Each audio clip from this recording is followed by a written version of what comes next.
So we're back with I think this is the fifth episode of Meet the NAPPA Breeder, the North American Poodle Pointer Alliance breeder, and I'm here with Scott Stohner, who's first gentleman we've had on here that I haven't had kind of years of interaction with. So it's been nice getting to know Scott.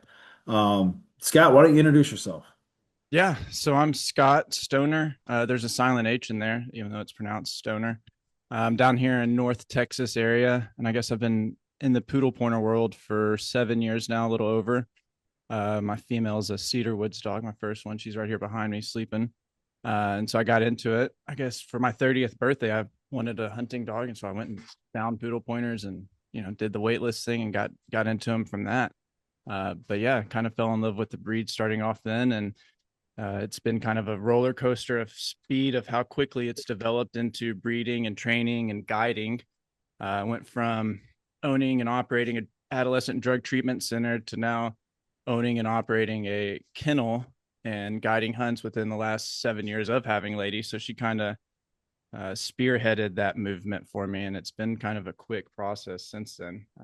Growing up, I kind of was around mostly labs, raised and trained labs, hunted with those because down here in Texas we don't have a ton of upland opportunities. I guess besides quail, but not much in the Dallas area, so it's a lot of ducks. And so I was mostly a lab person. I kind of stumbled upon poodle pointers in the heresy way. I was looking for non-shedding labradoodles to hunt with, and everyone politely told me like that does not exist. I guess it was like 8-9 years ago, and it was actually two poodle pointer guys I posted on Texas hunting forums, which no one really does forums anymore. But I posted, I'm looking for hunting labradoodle breeders. Like, does anyone have them? Or golden doodles, whatever. My wife just didn't. And I honestly, I hate labs coats. I love labs temperaments. They're the best, sweetest dogs ever. But when they shake, it's like a Christmas tree of hair. And as an adult that has to like clean the house at this point, I did not want that. So I was honestly like, I was like, okay, I want something similar. And is actually the first stud dog I used. The owner, AJ Siebert, who's over up in the Panhandle, he owns Cedar Woods Cowboy Oakley, and then a guy named Kurt Grounds who owns a dog named Judy, who's out of Killbuck's Kennel. They both responded to that. It's like, I don't know anything about golden doodles that hunt, but if you're like serious about hunting, and I think they both sent me messages like, you got to be a real hunter if you want this. Like if you're a serious hunter, you should look at this breed called Poodle Pointers. It kind of has everything. It's like, never heard of that, but kind of checked all the boxes. And next thing I knew, I was trying to email every other breeder I could find because I'm the type, if I get into something, I don't kind of get into it halfway. I'm going to really jump in both feet. And so I was emailing everybody, and Bob politely told me, like, hey, I'm years out from a list. Good luck. And then several other breeders did because I really didn't have the upland experience or versatile dog experience. Like, I was purely a retriever guy. And then honestly, like, starting a new business and stuff, I wasn't as involved with dogs and hunting as I am now. So it was a lot harder to get on a list, I felt like back then. But eventually I sent Bob like 12 different breedings probably. And he told me they were all terrible. He was like, do not get a dog from that litter. Don't do that. And I think he felt sorry for me by the like 13th or 14th one. And he's like, all right, I already have 9 people on this list, but you could be like the 10th. And so lo and behold, my lady or late Lucy is her name, Prairie Trout Rainbow, just had 10. And I got that 10th dog who's the one behind me, Lady. But yeah, that's the quick version of how I got to where I am now. But yeah, into poodle pointers. So there's two different things. That's interesting. So AJ is the one who messaged you on the face on the bulletin board. Yeah, I mean that post is still there. I mean, That's it's like not. It's a funny thing. Like he was Texas Fez in my phone for. I think he still is Texas Fez in my phone because that was his forum name. But yeah, he and Kurt Grounds were the ones that both responded. Like, hey, here's if you want to get into him. And I think they both posted pictures of Judy and Case, like with kids and retrieving, and like kind of sold them pretty quickly. I mean, the first poodle pointer I met was the one behind me and her mom. I mean, I didn't even see the dogs before I'd gotten into the breed. I just kind of researched them and then talked to people about them. And so it was very much jumping into it with both feet. the funny thing is then you turn around and you breed the cowboy, correct? For your first Well, litter? and the reason I did that is so, AJ, we followed me on Instagram and stuff and saw that I was doing a lot of training and stuff. So he invited me out to hunt when Lady was like 1 year old up in the Panhandle, and he's a farmer up there actually. So he he has access to some really great ground. And like I was able to get the Texas Slam in my very first hunting trip with Lady up there. I mean, we got a bob white, a scaled quail, and a pheasant in Texas on his stuff. And then also, what happened though is I saw Case hunt. And after that, I was like, dude, if you ever test this dog, like I want to test and like this will be it. We'll breed them, see what happens. I didn't know anything about genetic. I didn't know one thing about breeding. But literally just saw the dog and was like, hey, he's a sweet dog. And it was actually one event. I have it on camera on my GoPro. We were hunting quail. We had a wild flush go behind us. Someone shot it. It landed. Case had gone on point, probably like 60, 70 yards in front of us. He left that point to go retrieve the quail that someone shot, grabbed the quail, ran back to where he was on point and reestablished point on the quail that he was originally pointing. I was just like, oh man, that seemed really cool. I was like, that's crazy good. So after that, I was like, man, if you ever want to breed that dog, or if I could ever figure out how we can make that happen, let's do it. And sooner than later, eventually that dog went and utility tested, and the rest is history. He's had quite a few litters at this point. But that was back, I mean, that was 6 years ago. So I was probably one of the first people to start bugging AJ about breeding Case. And it was really just because I was around him, hunted with him, saw him in the house. Like, I mean, he was super chill. He's kind of checked all the boxes of things that I wanted in a dog. And so that's, fell in love with him there and said, okay, well, we can kind of start the kennel process from that. That's a great story. AJ's dog was very popular as a sire for a bit, and for good reason. I'm a big fan of Cowboy Oakley. And maybe I'll revisit that in the future. I Yeah. understand Well, he AJ's has a lot dog. of stuff out there. I know like one of the dogs from my first litter out of him, he just utility won. And Nice. so I'm Really? lucky. I'm going to be glad to have access to that, kind of whenever I want. But we plan on freezing that up. So, I don't want to put you on the spot here, but do you know the name of that dog? yeah, Stoner. I'm a doctor now, and Okay. he actually got rehomed at a year. He was pick of the litter and got rehomed. The guy had got a new job and just was like working 80 hours a week. So he sent him back, and then I sent him up north to a buddy in Minnesota that wanted him to his best friend, and they within 2 years took the dog who had like zero experience, like just sat in the run pretty much, and pulled him to utility one. So I know the owner, the guy that trained him, or two, they're buddies, but he was always a fan of that litter. He actually, the guy that trained it, he owns one of the litter mates to that dog. So when that dog became available, I messaged the guy that I know. He is in love with his dog from that litter. So I was like, hey, do you know anyone who'd be interested in the litter mate? She's heard of the ice machine. Do you know anyone who'd be interested in a litter mate? And like within 10 minutes, he's like, my best friend. He wants one. He'll take it. So it's like I didn't even have to post or rehome. It was just went to him. And then within like 2 years, yeah, he got a UT1 on that dog. And then he has a UT1 on the litter mate. And I'm planning on utility testing Santo, their third litter mate in December. We're signed up. And so if I get a UT on him, that'll be a breeder's award for her first litter. So I'm hopeful for that. He's a pretty good male. I'm actually pretty optimistic about how he'll do. Fantastic. Yeah. I can't believe, like you said in December. That's Yeah. so foreign to me in the Northeast. There's no way I'm running a dog test in December. There's Oh no way. yeah, well that here in Texas we have to have some different times. I mean, it gets because we can't run tests when it's hot. I mean, it's just way too hot, and I don't think our chapters ran one in December in a while. We usually do it in September, so we'll see how it goes. I mean, obviously we didn't have it in September, so it won't be too. I mean, well, I guess you never know. It could be icy and stuff, but it's generally not like that here. Best of luck with that. Are you involved in the test in any other way, or you just get to show up and run? Oh no, I'm pretty involved with our chapter. I do a lot of the volunteering, and I kind of like to show up and help. I'm usually the bird planter during testing. I'm never an official thing. And well, actually, we're having an Ames clinic, and after that Ames clinic, I'm planning on trying to become an apprentice judge. It's kind of part of my process. So March we're doing that, and then after that, I'm gonna start that process just to get more involved because it's honestly I like it so I can go see more dogs, get my eyes on more poodle pointers, and just get out there and see kind of what's available because it brings us all together to kind of do something so you can kind of see what the temperaments are like, what their drives like, what their personalities like. Like a lot of times I'm of the impression you can train a lot into a dog. You can't teach a dog its personality and its temperament all the time, and so I think the more like you just get to see the dog when it's doing nothing is like how I like to judge dogs. And if they can kind of chill out and relax and learn how to kind of coexist with everybody and they're not constantly going, I kind of like that attribute quite a bit. You notice when some dogs get walked to the line, They look like they just drank a big gulp of coffee, and others are calm, cool, and collected. And Yeah. invariably, the ones that are calm, cool, and collected usually do pretty well. And Yeah. the other I've ones had is kind both of of like a them. race car that could crash into the wall at any time.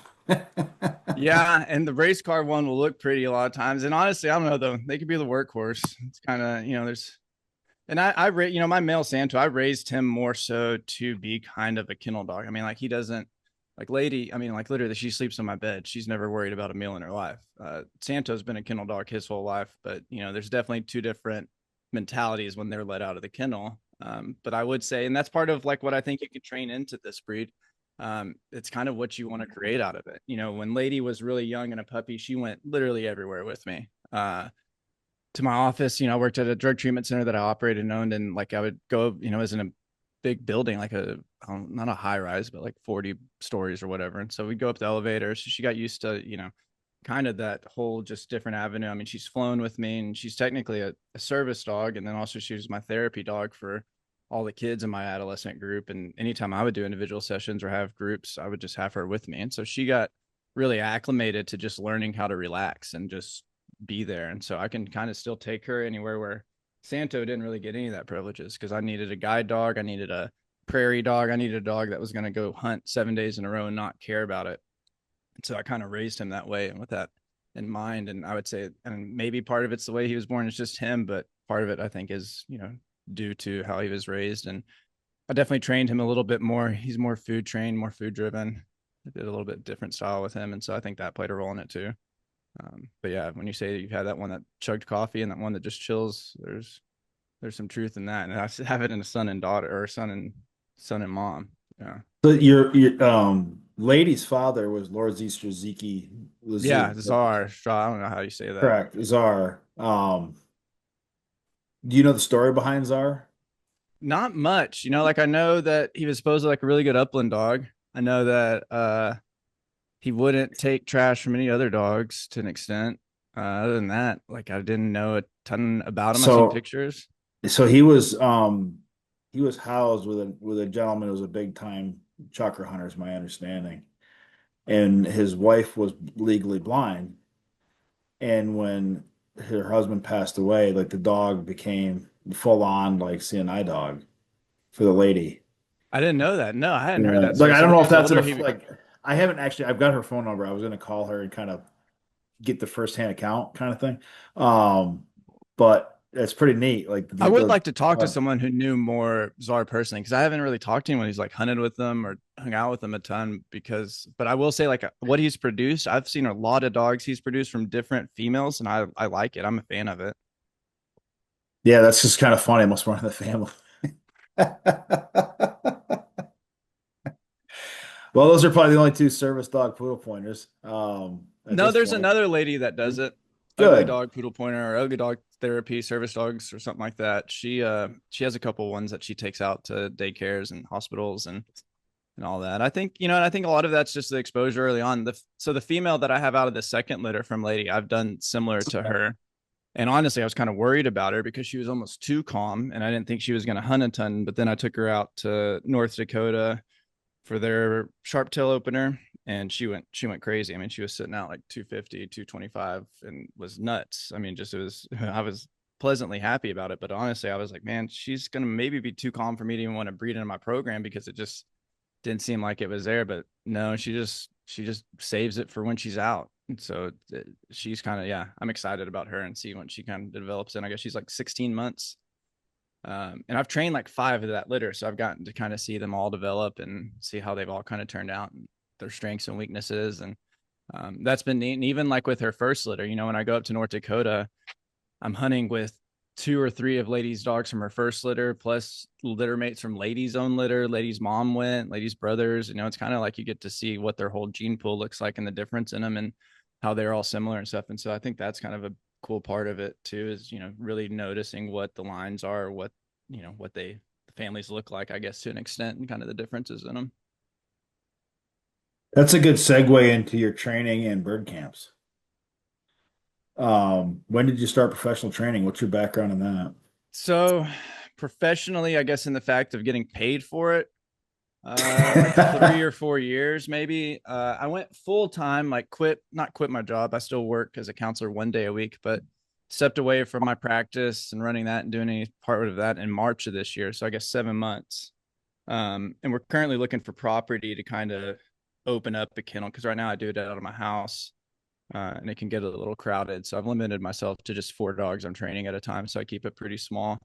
And I plan never to be like a super big kennel. I like it kind of small because I do spend a lot of time with the dogs. I mean, they all live in my house. Like they're not in a kennel. They're all a part of the daily life here. They all interact with my family, with my son, with my dogs, with, everything here. And so it would be hard to do that with 10 to 15, 20 dogs. And so we'll kind of see how it eventually grows. But I just started those bird camps. This is the first year that I've like taken more than like one or two client dogs and kind of opened it up just as kind of like a trial year to see what it is. But basically, it's dogs come into my house here in Dallas or into my training place for 3 weeks before season, before we host our camp. This year, we kicked it off with sharp-tail season in North Dakota. So we had them starting, in August. We had them for 3 weeks, and we have slap mills here in Texas because it gets way too hot. And we did some water conditioning, but a lot of slap mill running, and then some whoa posts and some whoa work, steadiness work before we went up there for the 3 weeks they were here. And then the 7 days that we were up there, six and a half, we ran them. I had 10 dogs total, 11 dogs, and I had my brother and some few buddies, and then some owners met us up there. And this year was a little tough with the sharp tail. It rained the whole time, and sleeping in a tent with 11 dogs that you had to take care of was quite an experience. It was really a test to see if it was going to work or not. Because if I could do it in that conditions, I think a good year would be pretty simple. But that made it a little bit more challenging of a hunt. I learned sharp tail don't put a lot of scent whenever they've been rained on, and they don't move much. I mean, we were shooting sharp tail at 3 in the afternoon that had nothing in their crop. So I guess they just sat all day. It was definitely a different style than what we're used to. But the idea there is just to get all the dogs on a lot of birds. And so a lot of them were younger dogs. And so I got to watch, dogs from chasing butterflies to actually going 250 yards out chasing birds. It's always fun. That's kind of, I really like that younger phase of dogs to an extent, just really watching that switch turn on. And so we hauled up mostly poodle pointers. I had two griffs and a draught with me, and I picked up a cocker. The rest of the dogs were all poodle pointers, so like 7 or 8 poodle pointers we took. And so yeah, it was a great experience. And I think all the dogs, I mean, all the dogs got bird contacts. All the dogs, I mean, it was neat. There was only one that I wish would have started turning on a little bit more out of the 11. But that griff, I think, well, she was young. She was the youngest. She was only 7 months. So I think she'll turn out though. But yeah, no, it was. I'm excited about it. Next year, the plan is to bring on a couple more handlers and expand it, and to kind of just grow it from there. Because I do think, especially being down here in Dallas, we don't get a ton of wild bird exposure, especially early in the season. And so it's kind of a way to get people to get their dogs, one, in shape for the season, and then two, get them that exposure just to get them started. And that's one thing I can be able to offer and do. And so I'm excited about more of that. We're actually going to start a woodcock one in January. We're going to start it small, and I'm only going to take like 4 or 5 client dogs. But then plan is, like I said, next year or the year I'll be 27, to expand it to 8, 4, 12, and then 16 dogs eventually, and just to kind of grow it as a way of getting dogs exposure, getting them in shape. Because sometimes it's I learned, well, part of getting all the dogs ready and in shape, it takes a lot of time, and so if people don't have that ability, hopefully they can drop their pup off and we could do it for them.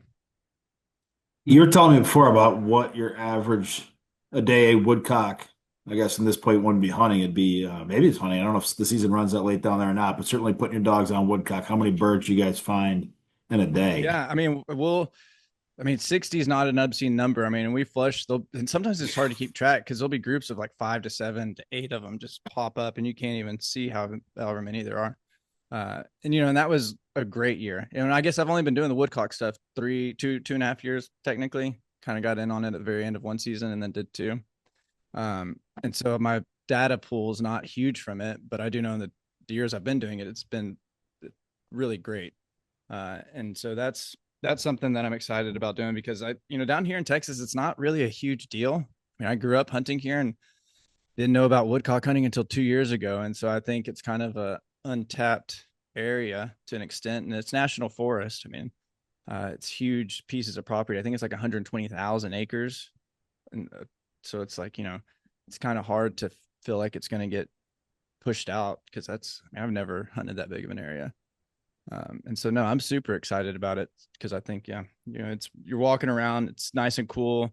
It's not super thick, it's shady, and it's like, a forest walk. It's kind of best of both worlds. You're not sweating on the prairie, uh, walking 15 miles in a day. Yeah. So I'm kind of excited about that part. And the dog work with woodcock's great. They're nocturnal birds, so they're just sitting there all day, just leaving their scent right in that one spot, and they don't move until like it's do or die. And so, like, we have a couple pictures from a dog, and you could see the woodcock like sitting in front of it, just staring. It's like, oh man, It's a holy grail picture. Yeah, I yeah, love it. I tried for years to get one before I finally did with a dog in focus, the bird in focus. yeah. We got one last year. It wasn't one of my dogs; it was my buddy Setter. But we got a picture of that last year. I can never see the bird. I don't have the eye to see that thing camouflage. It's always, I've almost stepped on him before, and I'm staring, trying to see that, and I can never. I don't have that eye yet. That I'll tell you a narrowhead. secret. If you spot the bird on the ground, especially if you take a picture of it, you'll never hit that bird. It's the jinx. It just gets in your head. You're Yeah, better off keeping your eyes up, looking for avenues of escape. yeah, yeah. They're a fun hunt. I'm excited about getting after them some more this season. Well, 60 birds a day is an unheard number for up here, anywhere in the Northeast. I can't imagine anybody move 60 birds a day. So that's a heck of a service that you could be offering to people who care about lots of wild bird contacts. Yeah, and that's what like I mean, I guide on a release place too as well, but I do think the wild birds are just make it like almost mindless to train a dog. I mean, they teach the dog a lot of stuff that they need to learn that I don't have to control. I can let the bird do it. The bird's going to teach them how far they can come up to them. The bird's going to teach them manners on how far, if they can creep on them. The bird does that automatically. I don't have to rely on a launcher. I don't have to rely on a chucker that I bought from someone down the street to fly. So it's a lot more work, I think, to get the dog out there on wild birds, but it's a lot less work once you're there to an extent. The birds kind of do a lot of the training. And so just getting them the exposure and getting them out there, I think, has been a big but benefit for my program and for my dogs. So kind of went through your dogs. Did I hear you right? You've got two. You got Lady and her son. I have Lady, her son, and then I have a female. I have a third, her other daughter, Chica. And so Okay. Okay. Santo's a line bred dog. And then I did an outcross for her second litter just so I can mess with that quicker later on. And I'll probably end up doing that for most of my females. But yeah, I know the female I kept from her second litter. And I would have kept a female from her first litter, but she only had two. And I had like four people that were female only, and two of them were pretty good friends. I was like, oh, I really want to, I felt like they needed one or deserved one. So I took a male. But yeah, so I have them two, and then I have a little cocker that I technically own. And actually, I'm gonna take in or buy back one of my males to train and resell, or to keep into my breeding program. I haven't decided yet, so I'm about to have, I guess, five technically. But yeah, that's my plan. Is in 2026, I'm adding two breeding females to my program, and then after that, every other year, rotating two more in, two more out type stuff is kind of the tentative plan. I don't know. It changed drastically the last 3 years. I didn't think I'd be doing this full time ever. So I'm not going to say it's ever going to be limited to like five or six or whatever. But I do think one thing I do like, doing more than just like the puppy test on females. And so I do always kind of train them at least to like a gun dog test or utility test. And then like all my females will always live inside the house instead of the kennel, because I did like a research project about epigenetics and stuff like that whenever I was doing presentations about humans and how it affects them. And so I kind of believe it does somewhat for dogs. And so I think moms and dads that are raised in the house and have that environment have a tendency to pass on that to an extent, small percentage, but whatever we can play with that puts any type of percentage in my favor is kind of why I'm breeding. And so looking at even stuff that's not, who knows, but that's part of it all to an extent, trying it out. So all my females are, raised like a house dog. I don't believe there's any difference in performance between a house dog and a kennel dog. If anything, the house dog would be more cooperative and obedient because Yeah. they're in your presence the whole time.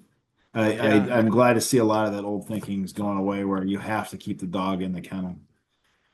Yeah, and I think, like I said, I mean, I raised my male to be a kennel hunting guide dog versus the females, and I think that's, depending on what you want, is what you should try to do with your dog. And like, there are some dogs that are predisposed to be higher drive and some with lower drive, uh, but I do think a lot of that is, stuff that you can influence pretty heavily.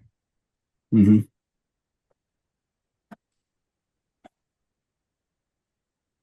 So let's see here. You're guiding in both Texas. Did you tell me you're guiding out of state as well? So on those bird camps, the owners have the opportunity to come with us for a few days if they want. And so it's not really guiding because we're running dogs. So I mean, I guess technically it's kind of got it's they're there to watch their dogs run and we're running dogs together. So it's not necessarily guiding. It's more so, I mean, I'm teaching them what habitat to walk their dogs towards, type of thing and how to, like I'd be, stopping my dog right now, or I would let my dog bust that one, or I wouldn't shoot that one. It's more dog training than hunting, which I guess, the more I've done this, the more it's not really about the hunting as much as it ever was. I've left when only I had one dog. I drove all the way to South Dakota, which was like a 19-hour drive for me. She got hurt like day 2 and I just left. And I had like a 7 days spot planned to go hunting. And it's like, it's not worth walking a field with no dog to me. It was just kind of, it's not about the hunting or shooting really. It's really the dog training. And so the out of state stuff is really more so dog training. I would say like the in state stuff is definitely guiding. I mean, that's a preserve style hunt. So I'm having to get there 2 hours early and plant birds and clean birds. And it's nice for people to come out and do that, but it's not my personal forte to do, but it's a good way to get dogs exposure and experience. And then also it gives me some work whenever seasons are usually slow for training. And so it gives me some opportunity to go do some work during that time. Yeah, not everybody is the same as you in that they really want that wild bird experience. There's a No, and lot of that's there's a something lot I've of had to people who learn. Like like some the people, preserved yeah, bird experience is just fine for them, and they shouldn't be yeah, embarrassed. That is what you should not be embarrassed. But I never apologize for shooting released pheasant because that's all we have in New York. yeah. So, Well, and that's yeah. I mean, and the place that I'm working at is they do it right. Like if you were to have a place that did it, like it's plenty big. It's not like putting fish in, bro. Those holdover birds. Like I mean, we were just there cutting lanes in it, and I mean, I saw like 20 pheasant that weren't released for hunt. They're just there, and so it is kind of a unique place in that fact. So I'm excited about that. But yeah, the wild birds, I just think I don't know. It's just the not knowing, and it's that they're just fun for me. I've I don't know why. Like, I grew up doing public land duck hunting here, and that's kind of the a hard ask in Texas. I mean, getting out at midnight to save a spot is not unheard of. I mean, that's a pretty common occurrence. And that's after you scouted for 3 weeks trying to find this spot. And so it's not for the easy of people. So, going out to do some public wild bird hunting kind of matches that for me. And that I will say what's cool about the upland and getting in the poodle pointer world is it's just expanded my hunting zone. I grew up just hunting here in Texas with like basically ducks, and that was about it. Dove. Didn't really get in the big game stuff. That's just not my cup of tea. And so when I got in the poodle pointers, being able to start going out of state and chase upland birds just completely kind of changed the hunting game for me. I went from kind of being the casual weekend hunter to like, oh, now I'm spending 3 to 4 weeks of my life in the Dakotas chasing birds. And so it escalated quickly from that for me. And it's all just because the dog work behind it all kind of drew me to it, not necessarily the bird. Like if I had to choose between like a flushing pheasant or a decoying mallard, I mean, flushing pheasant probably had better dog work, so maybe that one, but decoying mallard's still pretty fun to watch. And if I get to cast my dog, that's still pretty good dog work too. I'll take the mallard every time because I Yeah. can talk to them, I can trick them, I can Yeah. convince them The cat and life mouse is game better with ducks here. is fun. I will They're say, faster. I feel like down here, the longer, like when I was younger, we called a lot more, we did a lot more decoying type stuff, but now it's like they're just all weary by the time they get here. It's like every time you call it almost sends them off. And it's like I do like less is more. Like I'll go in with like a 8 duck spread instead of like a 60, 70 decoy spread. Like I do a lot more smaller movement, very little calling. It's just kind of changed. I don't know. And that's just unique. I don't know. Maybe I'm doing it wrong now, but that seems like I've got more success when I do it that way. And also probably because I do it by myself more that way. And I just go into smaller holes and Remember I don't where know. you said the wild birds train the dog? Yeah. The duck trains a duck hunter. If you blow the duck call, they fly the other way. It's not the day to blow the duck call. Yeah. Well, and even with, birds training the dogs. So like ladies first utility test, she got hurt on her duck search, but her duck search was definitely her weakest spot. She was only 2 years old and I hadn't really had a good duck season with her. But then that next duck season, I got on a lease. It was the only time in my life I ever had a private lease was that year, and it was good, but it was a old concrete like plant or whatever, and so it was all these trees and all these little pockets of water. I duck hunted this flooded timber that whole season, and so she learned she had to go check to find ducks and all that stuff. The next duck search thing I did with her, lights out. It was like completely different. And I did way less training because I was semi burnt out on it for that one than I did the first one. I just had duck hunted the heck out of her that year. And she had to naturally go find him in all that timber. And it just completely made it easier for her. Like it was night and day difference. I always find I always find that my dogs do better with duck search training, duck search testing once I've trained them for it. If I send my dog to retrieve a down bird that I know where it is, and he should know where it is, and he makes it 90 degrees and starts searching, I'm gonna start yelling. Um, Yeah. Well, and but that's what was unique, because a lot of the public land hunting I do here, it's a lot of Texas is very bad about getting private land for public access. So our public access is like using the water, the legal waterway laws, and like not trespassing, but you can yep, go on legal waterways. And so our big lakes are big for duck hunting down here. yep. And so, hunting big duck water and big open waters at not, 100, 250-yard retrieve across to an island or anything, that's kind of normal here. We don't hunt, or I used to not even hunt a lot of backwater, small water stuff. And so going to that different area to where she was having to cross in and out instead of just taking the 150-yard line definitely changed it up. And I mean, it was like training to an extent in a different environment. And that was still when I was pretty fresh into the dog training stuff. And like, growing up running labs, we didn't do any of the testing with them. I just hunted. I didn't really know the testing world was there. And I only got into it really because I wanted to breed at some point. I was like, well, if I'm going to breed, I don't want to be like doing it the backyard way. I want to kind of go do it the right way. And so I'm going to figure out the testing system that's required. But I didn't grow up like testing a dog or training a dog for a test. It's like, will the dog go get a ball or anything first? All right, let's start with that and then go from there. It was like it was 2006. I trained my first duck dog. It was a lab from a flea market, and I rented DVDs from the library on how to train a dog and watched them. And that was my intro. I didn't have like a group or my uncle had a hunting dog and I liked her, but that was like it. And I just kind of like self taught myself on how to train her. It was like we both had to learn together. And ever since then, though, I kind of fell in love with it. And she was kind of a service dog for me before I knew I needed a service dog. Like she went everywhere with me. She was kind of like what Lady is to me, but she started that and I had her when I was a junior in high school is when I got her. Did you by chance title her?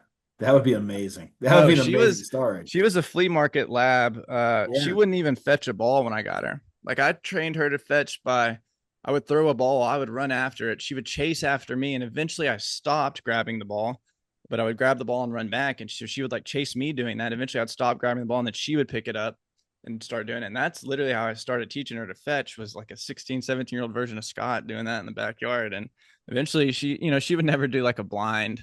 She had to see it, but she became a great duck dog. If you ask my dad, she was the best dog he's ever seen. So she won it where she needed to. So, what are your plans as a breeder for the short term? Short Is term, Lady retired and yeah, or Lady got spayed. She only had 2 litters. And I kind of do regret getting her spayed just because I've really enjoyed this last litter I had out of her. I've like thoroughly enjoyed having those dogs around. And I think it's a really great litter, but uh, I don't know. She turned 7, so she would have been 7 when I had her third litter. She did get a pretty bad uterus infection her second litter, so I had to do antibiotics with that. I don't know, it just made me nervous. And she's like my baby. I mean, like she's like definitely a family member. She's probably the last dog I own that's this gets the privileges she gets just because I've have so many now. It's just impossible, but also just I don't know. She's kind of she started this all for me to an extent, so she is kind of unique. And so I retired her pretty quickly for that reason. And then I have Chica, who's her litter from her litter, and then I have Chica's litter mate I trained as well, and I'm gonna have I have rights to have litter out of her, and so we're gonna do 2 litters out of that dog and then 2 litters out of Chica. But this next year, I'm planning to have 1 and 1 out of each of them, and then there's a dog from Lady's first litter, Hella, who's a UT1 dog, who we're gonna breed, and she's out of Minnesota, but she's technically from my kennel, and so kind of 3 litters this next year for the immediate. Uh, but that's kind of yeah, and I don't know how quickly after that I'll breed them. It kind of depends maybe how these go, and the market definitely and like how many buyers changed from the first time I had a litter. I think the first time I had a litter I had like 30 something people for 2 spots. The second time I had a litter it was definitely not as many as that, and so I'll kind of see how it is and what it's like. I don't want to be having, well, I don't know. Part of me too, I might, the more I'm training, I might start keeping more dogs and training them and selling them as starter dogs. I might try to keep more females and then sell, keep 2 females, 3 females from a litter, and then eventually just keep the one I like the most to breed from and sell the other two. If I get a big enough facility, that will probably eventually be my plan to start doing that, just so I can really start narrowing it down what I want out of those females. And I think the best way to do is you have 3 of them until they're 6 to 9 months. You'll definitely know a lot more about them than when they were 8 weeks or. Oh, yeah. Oh, yeah. So if I have the ability to Absolutely. do that, which I think I will be, that event, I guess that's more of a long-term goal, but yeah, eventually I'll have more females that are just here until they're 8 months and started, and then I rehome them. Have you picked out stud dogs yet? Yeah, yeah, or a couple. Well, we have it narrowed down. Okay. You I don't do need to have name one. names if you don't want to. No, well, one of them I'm kind of excited about, and uh it's kind of close. It's an uncle to like a niece outcross, and so it's very close. But it's lady's brother who's a VC to one of her litter from her litter. Cedarwood's CL Allagash Jake, and I hunted with him in North Dakota, and that's what actually made me excited about it. So genetic wise, I was like already happy about it, but then when I saw the dog, it was like, oh man, I'm actually excited to get a dog out of this dog. Like he is actually the real deal. And in camp, he was super chill and he's small for a male. I mean, he's smaller than his sister. Like he's smaller than my female, his litter mate. And so he's a fairly small male. And I kind of like the smaller dog. I feel like if you're going to have to haul a dog out that's injured, you want to be able to carry it, getting a dog in and out of the truck. Uh, and I don't feel like there's much negative to a smaller dog. I think a small poodle pointer could still carry a goose if it needs to. It's not going to not be able to do that. And A so, swan if they want to. yeah, I've seen some of that. I haven't I've know seen that's it. that needs to be on my list. My goal is to 55 get pound every. female retrieving a swan. Yeah. That's funny. Well, I'd never taken him goose hunting until like 2 years ago, and I went with this outfitter, and he couldn't believe that they'd never retrieved a goose when I'd sent him after their first one. He's like, "They've never picked up one." Like, no, but they like birds. So no, that's the plan for this next year, and then I've got it narrowed down to like 3 dogs for the hella dog, and we're kind of debating that. And then for the other female, the other litter mate, I'm gonna do an outcross, just because I kind of like like I said, I like the idea of using one dog for the heavy line breeding and then one dog for an outcross, and then you can play with it quicker later. So, I'm glad to hear your comments about Jake. Um, yeah, he I was. am going to breed to him this year as well. It's funny how we think alike. You expressed to me how much you like Lady's mother, and I do too. And then I didn't realize you're also breeding to Allagash Jake. Yeah, So that's good. yeah, no, and it's gonna be a heavy line breeding. Like her second litter, I did an outcross with Abe. And it was like a 3 COI. I think it was like super low, 4 maybe. I don't know. It was like nothing. And so I'm able to bring that back. And I think the COI is only like a 16, 17 on the second litter, even though it's a decent to an uncle. So it's not too bad. So I'm excited about that one. And I haven't decided if I'm going to do Chica or the other dog's named Lunar. Lunar has the tight coat with the beard, which I kind of like. And Chica's more of she's probably big F, big F. I haven't tested her yet. I need to do that. But she's probably that coat. Lunar's probably big F, little F, but she has what I consider the ideal coat. Kind of the Chewbacca style is not the one I like the most because cockaburs stink and I hate having to clean them out. And man, You have aggressors are the burdocks. worst. You have Do burdocks and what? stick tights. Do Do you what? have burdock and stick tights down by you? Dude, we got every type of thing you can think of. We have cockaburs, sandburs, every type of burr that, I mean, my dogs look different. Everyone always even comments like, your dogs look different. And it's like, well, yeah, because all half their hair comes out after it's Yep. dust.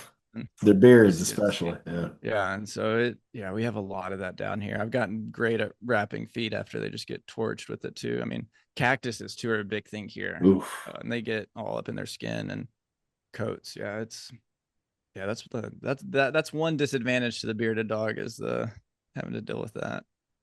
I like my pretty tight coated dogs because I really my little puppy jumped out of the boat to get a frog yesterday and came up looking like the bog monster covered in duckweed and everything.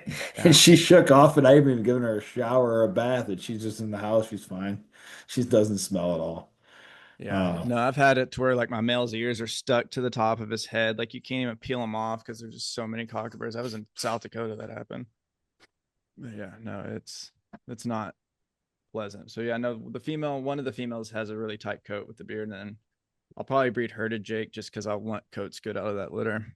And then I don't know what I'm gonna do with Chica. Chica's the one I kept, and I really haven't even thought too much about it. So we'll see. Do you hear any stories about how you were selected? I don't. I'm not leading you on this one. About how About you were how I was selected to selected? get No idea. I think get I was get just Lady's annoying to puppy, Bob. get Lady No, as a well, Lady puppy. was like the biggest one of the litter and like the laziest is what I was told later on. I didn't realize that, but like I'm friends with Tim now, but she was like Chunk, I think was her nickname in the litter. And I didn't realize that she was considered a big poodle pointer because to me she's small because I grew up with labs and they were much larger. So to me, I was like, oh, this is great. But the more I've been around, I've realized like, yeah, she's considered a big female. She's pretty tall, long legged, which I do like the way she's built. She doesn't have those bigger, wider hips. She has a nice, pretty gait stride. I mean, she'll poke out there and run pretty far and get open legged, and I like that part of her. She's not very much like short, quick strides, and so I like she runs pretty at least. She looks more like a track star than like a rugby player, I would say. That was a pretty highly anticipated litter, and it seems like the people who got them are, for the most part, that all the ones I know are pretty serious, successful dog trainers. So I was wondering if there was some No, I think precondition I to annoyed get on Bob such a so good much. litter. Like I literally, I think I have I'm sure I have the email somewhere where he's just like, that's a terrible one. If you're patient, I might be able to get you on this one. Like, I mean, I'm 99% sure that was how the conversation went back then. And like, she was a litter of 10. So, I mean, I think it was, it was a pretty big litter to have to fill. But I mean, and I don't know, that's when there wasn't a ton of poodle pointers around. It was definitely harder to get one back then. So I don't know. I mean, I've never asked Bob that, or I guess Bob was the one that picked, not Tim. But I was also like, I was annoying everybody that was having litters. Like I was emailing literally everybody and talking to trying to find, anything and everything. And so I don't know if maybe that was part of it. Did you talk to me by chance? Because I was breeding a cowboy back then. I can't remember. I don't think so. I know Texas I would stick out in my head. talked to Jack Tracy. I talked to Yeah. Jason Nix. Talked to a couple backyard breeders that I wouldn't even ever recommend at this Oh wait, point. I'm sorry. No, you did not. I was thinking of 21 when you bred her. I was Oh thinking that's yeah. not No, her. And this would have 21, been and 21, I tried to breed the cowboy and it didn't take. yeah, no, my first email to Bob was 2018 looking at it. And so yeah, I guess it would have been then. Around then was when I first started trying to really look. But yeah. Yeah, I don't know. I'll have to ask Tim. I'll shoot him a text and ask him what went into me getting lady. I'm curious about that question now. Well, it seems odd. I mean, the secret to having successful dogs, if they're not yours, is to place them in the right hands. That's that because the Yeah. best dog in the world usually goes to the guy who just hunts it and no one Well, ever hears the dog. and I think And that most of those shows, dogs did very well. They became well-known dogs. yeah. And I think even like in my own litter, I had a dog that didn't get anything for exposure its first year and then went to someone else who got it a prize one utility within 2 years of having it. So he went from like not even ever hunting to prize one utility dog in less than 2 years. Like that, he obviously, and then I do think genetics play a decent part in that too. Having good genetics to start with makes it a lot easier. And then if you know how to work with that line, you know how kind of that dog's going to respond to your pressure or to whatever you use. I think that makes it easy. Cause I would say like training a lot of her puppies reminds me of training her to an extent. It's like, oh, you're like your mom on this one. Okay. Well, she pissed me off enough on this, or I had to figure out how to correct this with her. This is easy now.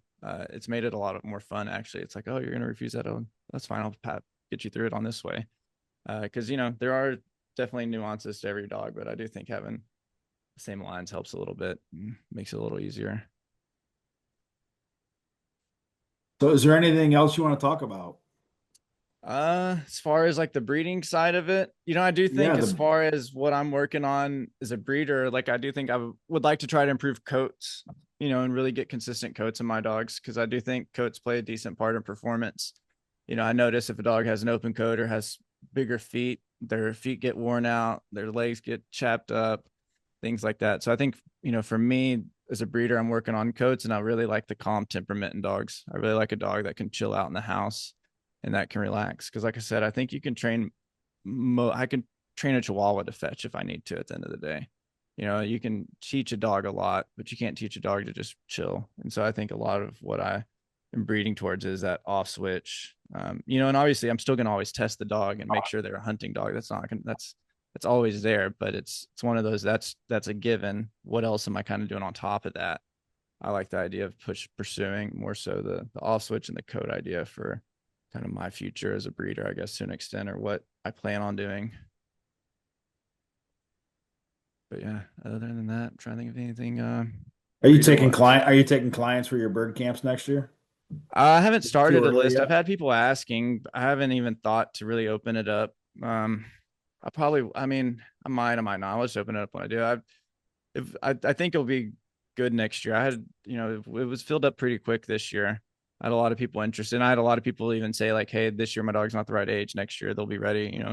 So I'm not too concerned about having to do it. But you know, I need to get moved. I need to, like I said, the to-do list is I need to get my woodcock camp stuff out before I start filling up my bird camp for next year. But no, I've already had people interested and want to sign up. I just haven't started taking a list. I'm putting a hold on my board and train probably until January. So this bird camp will end October 26th. I'll be back and then I'm gonna start guiding then, and I'm not gonna take any on, or only a couple board and train dogs, not many.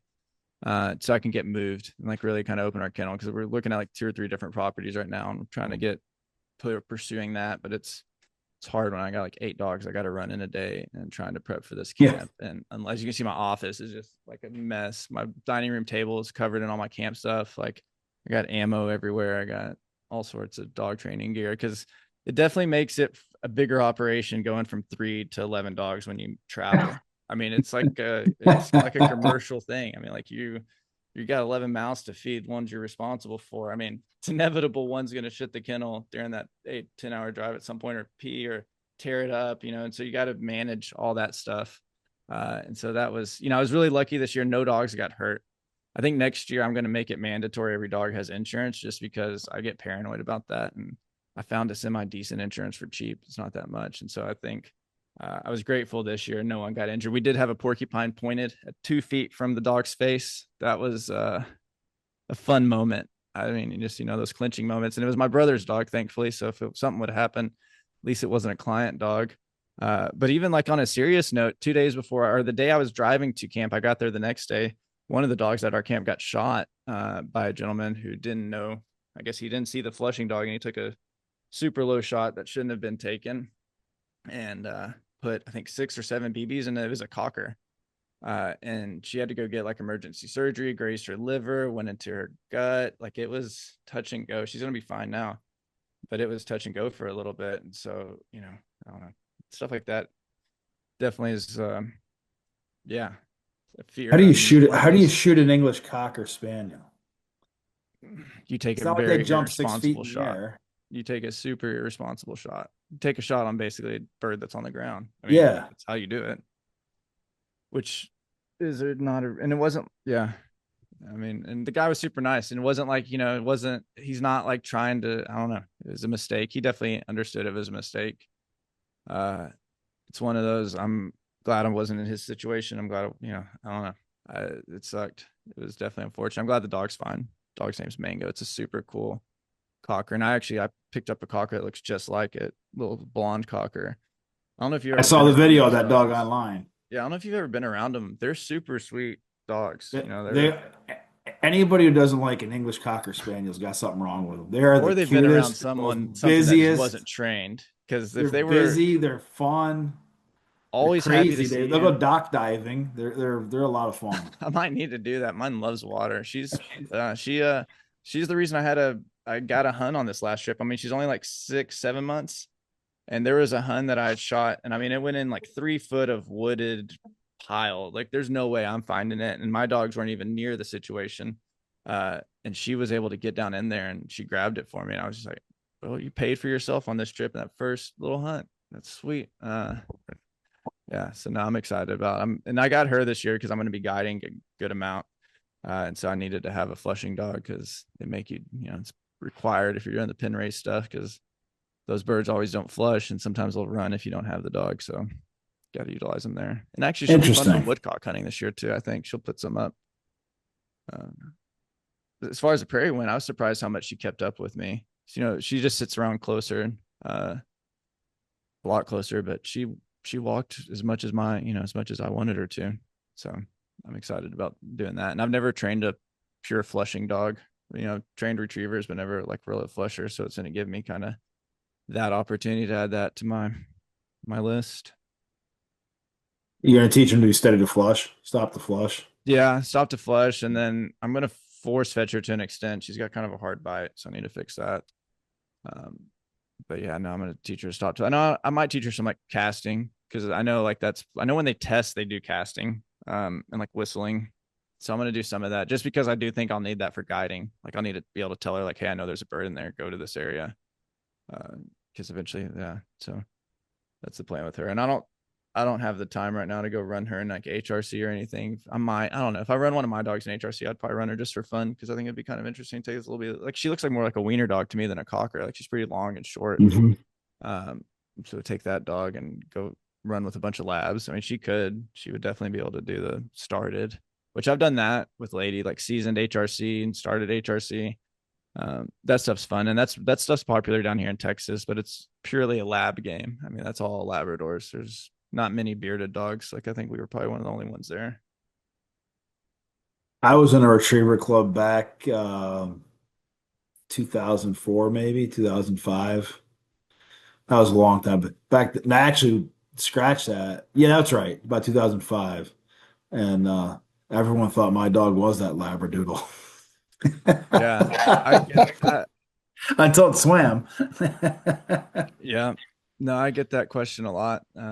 Even when I'm training, because I'll host like training days here to get just people like at a park and stuff for my training program, just random like house dogs and stuff, and nobody ever knows what a poodle pointer is or what they remotely look like or that they're actually hunting dogs. And so my wife always makes fun of me because I have a spiel that I go into whenever someone says like, oh, is that a Labradoodle? Like, no, it's a German hunting dog. It's bred for this and this and this. But yeah, I feel like educating people about what a poodle pointer is because I do think it's a breed.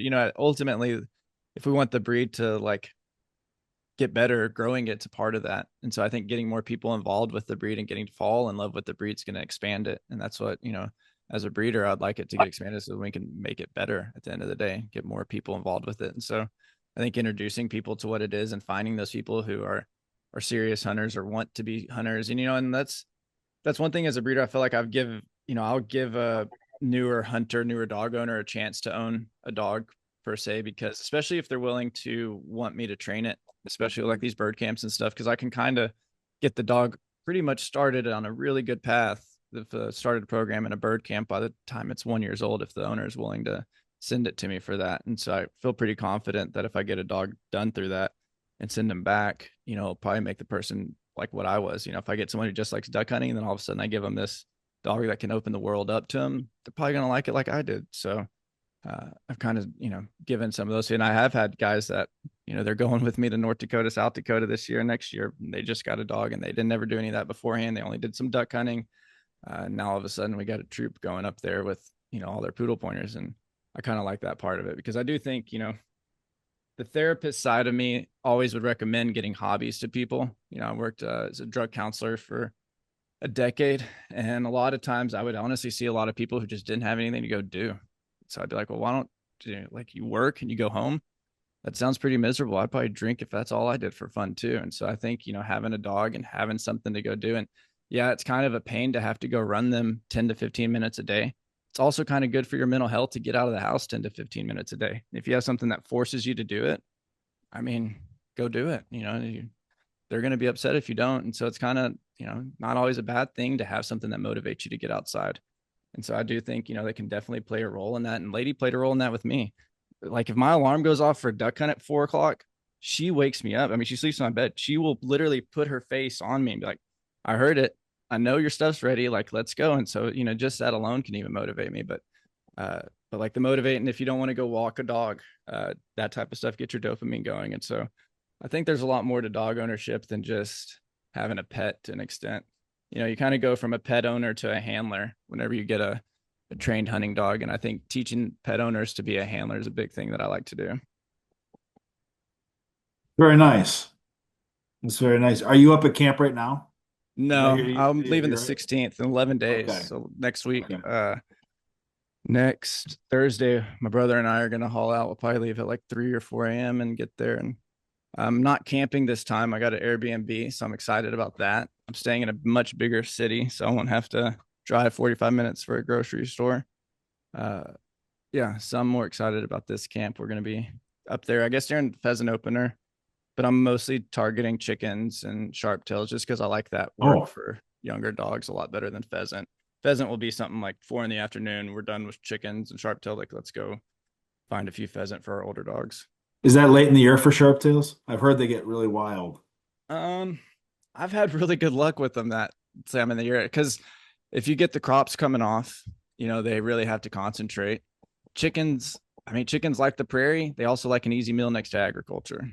So if you're willing to put in some miles next to some cut ag and prairie, you can usually find some good groups of them. Now they will get harder because they will start seeing you 400 yards out and bump and go. But if you're willing to walk 3 hillsides, like just go chase them. And the area I hunt's very large. I mean, you can walk 3 or 4 miles and still be on public land.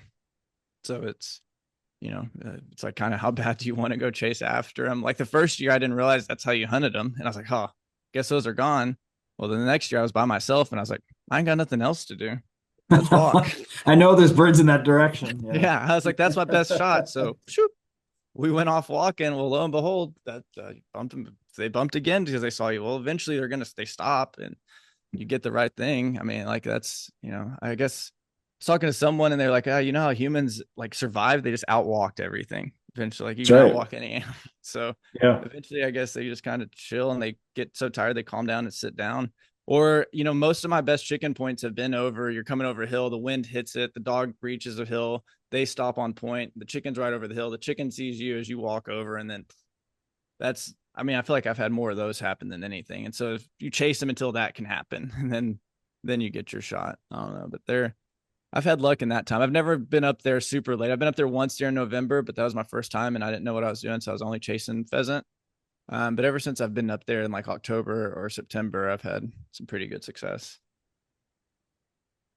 You sound stubborn enough to be the guy who gets up at midnight to go sit in the spotty scouted for ducks, Man, walking my down first year sharptails. having lady hunting, I would leave and I was working full time. I would leave Dallas. I was off Fridays. I worked Monday through Thursday, like 12-hour days or yeah, 12-hour days. So I'd be off Fridays. I would leave Thursday after work or like Friday early morning, drive through the night or all day, get to there, hunt Saturday, hunt Sunday and leave Sunday and drive back. I would spend more hours in the car than I did like at South Dakota my first season just because I is like one of those things. Like I said, if I'm going in something, I'm jumping in 2 feet and I'm gonna do it. And like I didn't have much. I had a newborn, or we adopted our son. He was like a year old. I mean, he's 6 now, so lady's 7, so he was a year old when I got when lady was around. So she was a year, and I was like, well, I need to be back and be able to do both things. And so yeah, I really did a lot of. I would not do that now. It was really dumb back then to drive all night and make yourself tired and do that. I'm glad nothing happened. Blessed that nothing happened, but no, I did a few of those trips the first couple of years I had lady. And also I justified it as I was teaching myself how to hunt it so I could take him one day. So needed to do that for him. But no, and that's also what's been a really cool thing about getting into this breed is they're great with kids.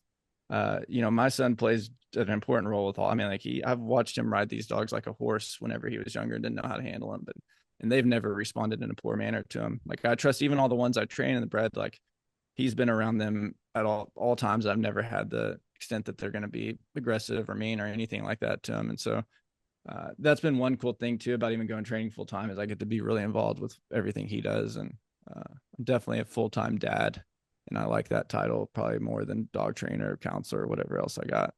And so he's an important person in all this too. Enjoy your time in that role Yeah, because I know. And every once in a while you get I don't annoyed look by much hearing older than daddy, you, but but at my some kids point are, that why, yeah, you're not going to no, hear daddy anymore. Yeah. And so I no. gotta, no, and he's a good kid. He's fun and he likes hunting. He's been hunting since he was 2.5, been duck hunting with me, literally in diapers. I would take him. And also I learned that was a free pass. If you take your newborn, you take your child, you get to go do whatever you want. Like my wife gets to sleep in. Yeah. Go hunting, go kill some ducks, whatever you want to do. So I would have like 3 changes of clothes because inevitably he would fall in the water somehow. He'd get his waders all wet, and so I'd have to like change him out like several times, just butt naked on the boat, stripping him down, putting warm clothes on him, getting him back in the blind. I mean, and now at the end of the day, that dude, he's great when I go with him. Like he knows how to get in the blind. He'll help me with decoys, and he's only 6. But he has probably more experience than most adults do duck hunting at this point.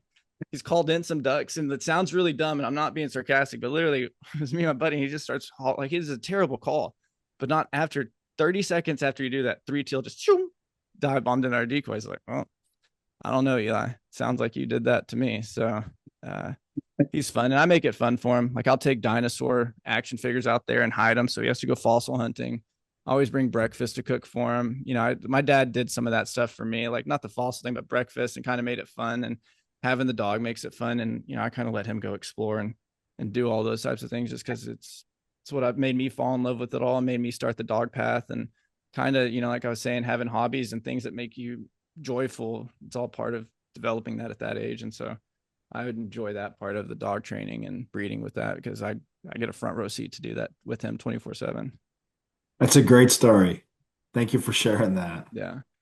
Yeah. How can people get a hold of you if they want to talk to you about either upcoming My litters number, or social dog media, training? stohnerpudelpointers.com. If you type in there's Stohner poodle pointers or Scott Stoner, there's not too many with that H in there. My number's on there. My social media is pretty good. I'm pretty active on Instagram, and if people do TikTok, I kind of like having fun over there and making TikToks for people. It's a different group, and it's actually kind of fun. But yeah, that's probably the best way. Text me, call me. I try to be available. If I'm not available, leave me a message. And I'll call you back when I am. But yeah. Very good. Is there anything else you want to talk about? No, I think I chatted quite a bit. It was great talking with you, and I think yeah, some good conversation. Yeah, this is fun. This was a lot of fun. All right. Well, I thank you. Yeah, I appreciate it. All right. And we're going to be in touch. All right, have a